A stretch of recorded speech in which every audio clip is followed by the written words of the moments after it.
pinag-uusapan dito sa video ito ay yung pagpuna doon sa pari.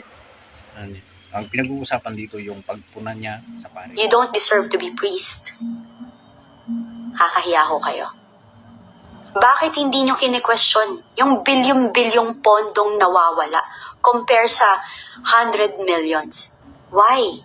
Yung PhilHealth Fund, Father Flavor, na mas bilyon na ang daming mamamayang Pilipino ang may kailangan. Bakit hindi mo rin questionin yung GAA and BICAM na bilyon-bilyon ang halaga?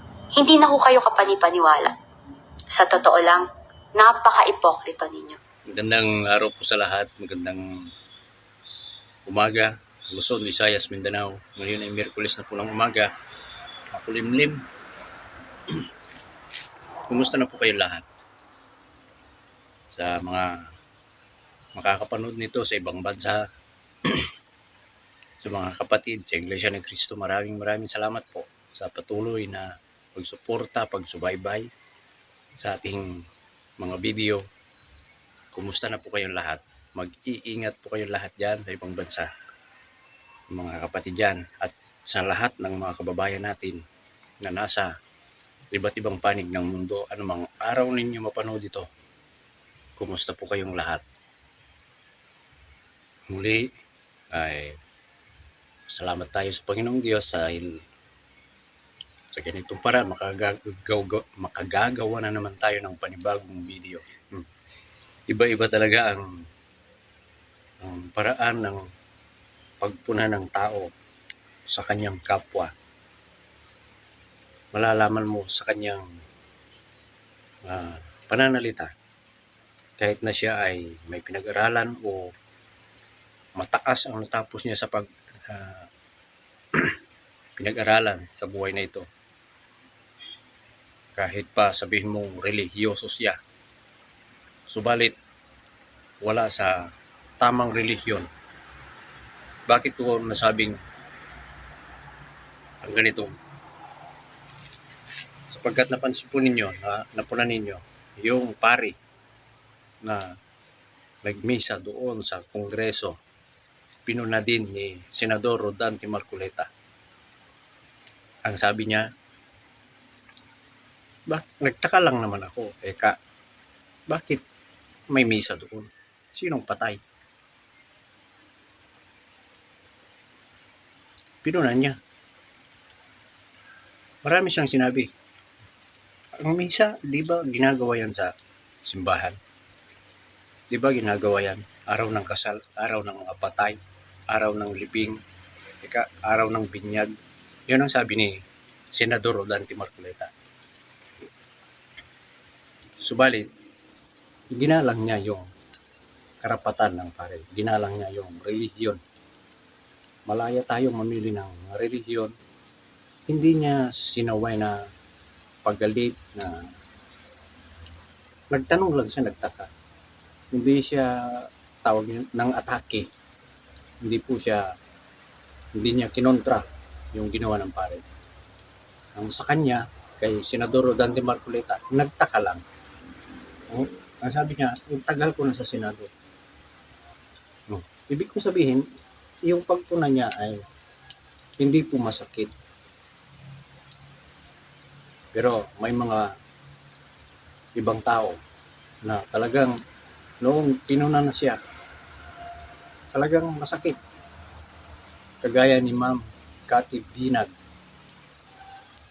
Alam po natin si Ma'am Cathy Binag ay siya yung nagsalita noong birthday ni Digong sa Luneta ba yun? Ginanap. Pero nandun na siya sa dahig noon. Ito lang, itong mga nagdaang buwan noong bago eleksyon. Ang mabuti po ay panoorin natin, pakinggan kung paano niya pinuna yung pari. Ang sabi niya ay nakakahiya ka sa iyong institusyon, sa iyong relihiyon. Hindi, ang banat niya.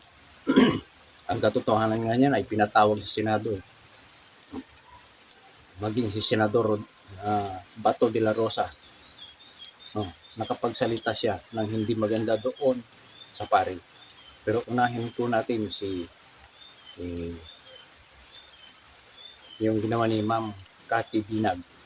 Ito, panoorin po natin. Ito, yan.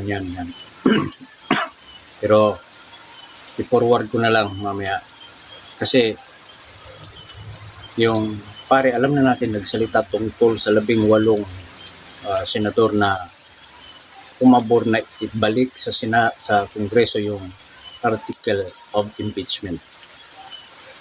Play natin ha. Condemn the actions of the 18 senators na kasama nila mamaya at ating panalangin hanggang sa tuwina. Palakpakan din po natin ang ating mga magigiting na prosecutors na titinding kasama ng 5. Yan, yung sa misang yan, doon sa Kongreso yan. Yan yung pinuna ni Ma'am Cathy Binag. They have desecrated the law. About or about religion. Pero gusto ko lang malaman na isa ibang matitinong pare sa inyo po, na kung meron ng isang paring ganyan na selective ho mag-isip, tas nire-represent ho ang inyong inyong institusyon, napakapangit. Sana ho sa akin, kung kine-question mo yung confidential funds ni VP Sara, bakit hindi mo rin questionin yung GAA and BICAM na bilyon-bilyon ang halaga, ang flood control projects na trilyon ang halaga? Bakit dahil hindi nyo nagustuhan yung desisyon na ibinalik sa Kongreso ang impeachment, what do you call this, documents, and kasi may mali na nakikita ang Senate, is grabe kayong bumanat. Bakit ho kayo nananahimik dun sa issue ng flood control projects na yung PhilHealth Fund, Father Flavor, na mas bilyon na ang daming mamamayang Pilipino ang may kailangan, ang Maharlika Funds. Bakit kayo nananahimik? Bakit hindi nyo kine-question yung bilyong-bilyong pondong nawawala compare sa 100 millions? Why? Ano ba talaga? Para ba kayo sa bayan? O sa pansarili nyong interes? Or sa may nag-uutos sa inyo? Hindi na ho kayo kapanipaniwala. Sa totoo lang, napaka-ipokrito ninyo. And kung meron kayong sasabihing Judas, isa ho kayong Judas para sa bayan at mamamayang Pilipino. Hindi ho ako sa inyo magsasorry kasi I'm so disappointed because you're a priest. You are supposed na maging balanse ka at magbigay ka ng inspirasyon na ipasatupad kung ano yung tama at ipaglaban kung ano para yung dapat at para sa mamamayang Pilipino at para sa bayan natin. Pero ano lang kine-question mo? Confidential funds. But you never question the GAA and BICAM, the billion flood control projects, PhilHealth funds, and Maharlika funds. You don't deserve to be priest.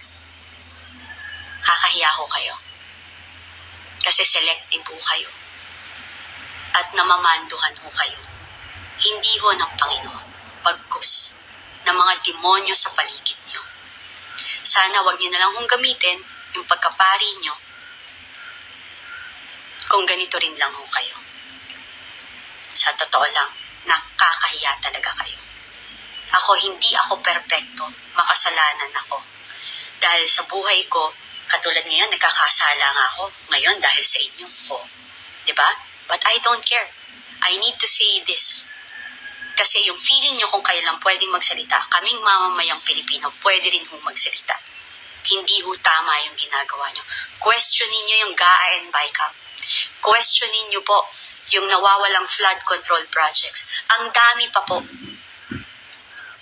Pero ano mas pinipili nyo? Sabihin na natin na, O bakit? Malaki rin naman 100 millions worth. Ano yung mas malaki, yung bilyon? Yung pag nagbabaha tayo, ang daming naperwisyo at daming namatay, ang daming nawalan ng bahay. Ang daming nawalan ng kabuhayan. Flood control projects. Bilyon ang halaga. Walang nagsalita ni isa sa inyo. Ikaw rin, nagsalita ka ba? Hindi. PhilHealth funds, pinaglaban mo? Hindi. So, anong sinasabi mo sa akin? Para sa bayan? Selective justice ang gusto mo. Ikaw yung paring sumisira sa institusyon ninyo. Isa ka doon. Huwag mong gamitin na ang pagiging pare dahil mahiya ka sa Panginoon. O kaya, mag-retire ka. Huwag ka na magpare. Lumabang ka na lang. Hindi ka para sa mamamayang Pilipino. Tsaka hindi ka para sa bayan. Nakakahiya ho kayo. Sa totoo lang. Yun lang ho. Huwag niyo hong gamitin ang institusyon ninyo. Dahil nasisira ho ang mga paring matitino dahil sa ginagawa niyo. Nakakahiya daw. Kakaiba. Kakaiba yung pagpuna niya. Talagang mapapahiya ka talaga na makakarinig. Sabi niya, nakakahiya ka sa iyong institusyon. Huwag mong gamitin anya ang iyong pagkapare. Ang napansin ko rito, iba yung paraan ng pagpuna ng nasa tunay na relihiyon at yung wala sa bayan ng Ama. Ang bayan ng Ama, mga araw na ito, mahuling araw na ito, Iglesia ni Cristo. Ang Caro Dante Marcoleta, nasa bayan ng Ama. Umupo na siya. Pinunayan niya. Ang pinag-uusapan dito yung pagpuna niya sa pare. Kakaiba. Kakaiba yung paraan niya ng pagpuna. Bagamat pinuna niya, pero hindi masakit pakinggan, hindi masakit sa damdamin. Kaysa doon sa ibang mga pumuna. Ang pinag-uusapan dito sa video ito ay yung pagpuna doon sa pare. Walang ibang issue dito sa video ito. Kaya ako nasabing yung ganitong video na pananalitang ito. Kasi nung nandun siya sa Senado, ini-interview siya ng mga senador. Senador Bato de la Rosa. Nasabi ni Senador de la Rosa, natanong niya ilang taon kang gumamit ng drugs? At ayon sa kanya ay shabu daw. Bata pa, gumagamit na ng drugs yung pare. Yung illegal drugs. At inamin din niya na hanggang nasa seminaryo na siya sa pagkapare ay parang under ba siya ng rehabilitation. Ang mabuti ay panoorin po natin para hindi po tayo mahulog sa haka-haka o maling salita o anumang palapalagay. Panoorin po natin, in-interview siya doon sa Senado. At ito rin, matindi rin yung pagpuna ng Senador. Yung pananalita ni Senador Bato de la Rosa.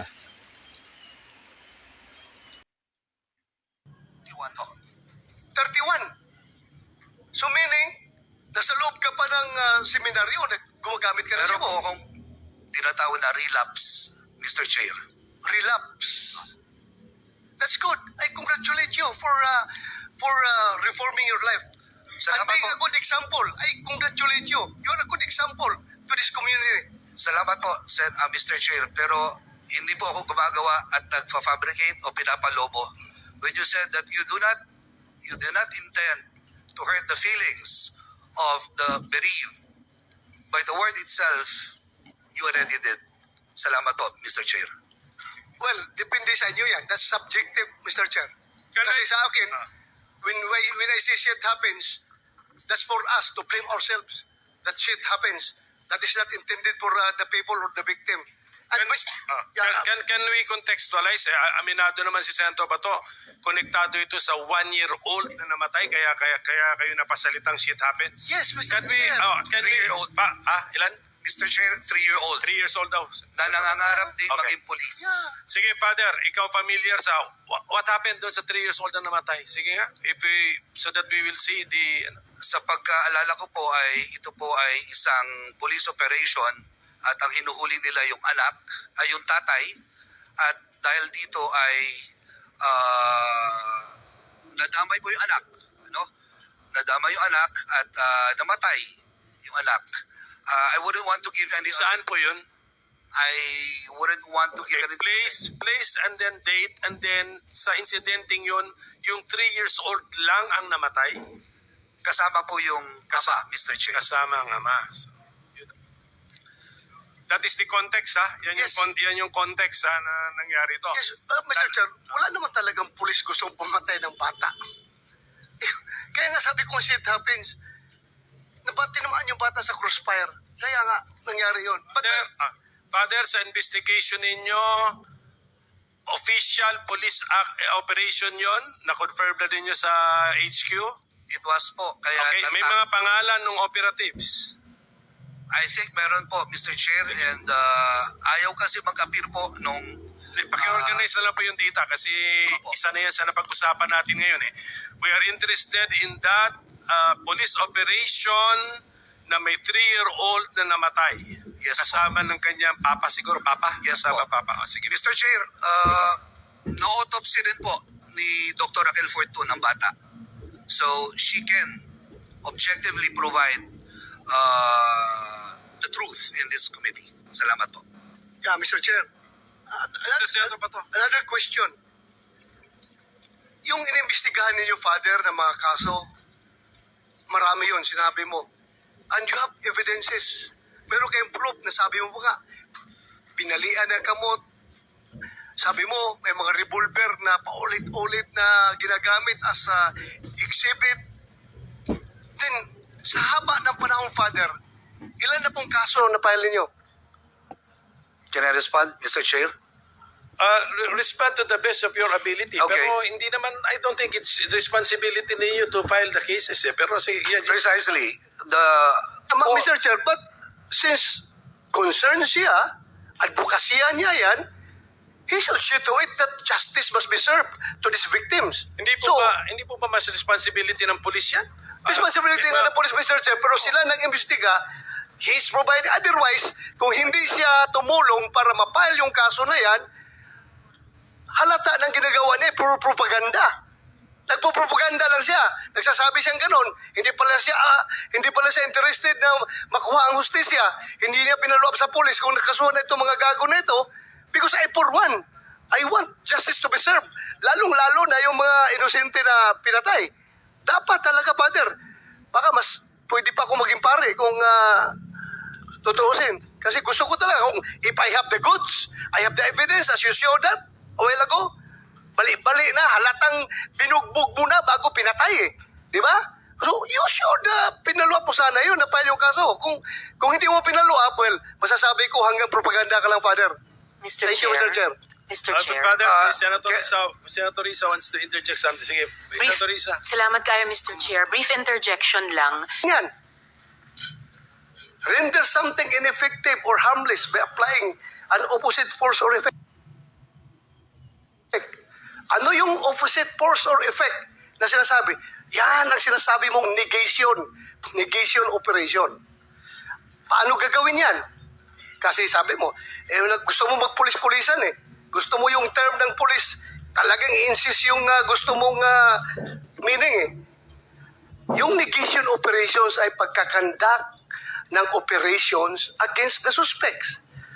Pag magkanda ka ng operations, chances are na pwede mo siyang maaresto, pailan mo ng kaso para makulong at hindi na siya makapag-commit pa ng further crimes. Ineffective na siya sa kanyang mga criminal activities. Ngayon, sabi mo patay. Yes, pwede mayroong mamatay dyan sa neutralization. Yung ganong katagal na paggagamit ng pinagbabawal na gamot. Tagal? Bata pa lang daw. Grabe, no? Mayroon ng hindi magandang epekto sa katawan. sa isip, sa damdamin, sa kilos. Alam yan ng mga professional patungkol sa illegal drugs, yung mga gumagamit, mayroong side effect.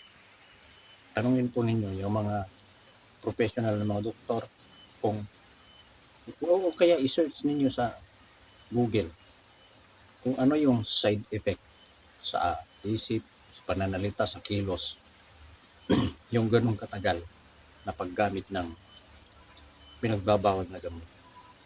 Ito para sa akin na yung video ito ay pagpuna, paraan ng pagpuna sa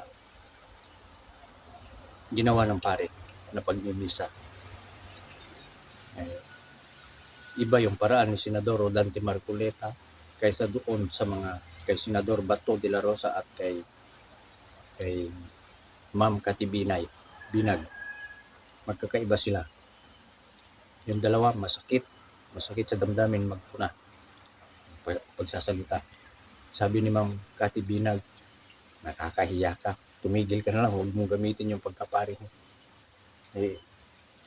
Nabanggit pa niya yung mga flood control, mga million sa PhilHealth, million na bakit hindi ninyo pinupuna yung mga yon.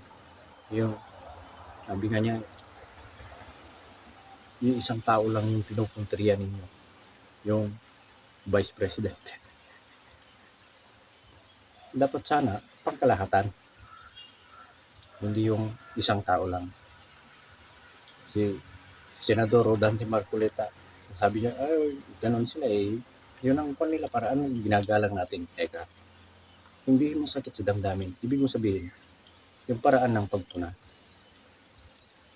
malalaman mo sa kanyang reliyon. Sa pamamagitan ng kilos, pananalita. Ito, sa video ito, yung issue sa pagtuna. Sa ginawang misa ng pare. Kasi tinawag niya mga Judas yung 18 na senador. Yan. Sana malinaw po sa inyo lahat. Maraming salamat po. At ngayon ay mag-aalas 7 na naman. Pasok na naman tayo. Trabaho ulit.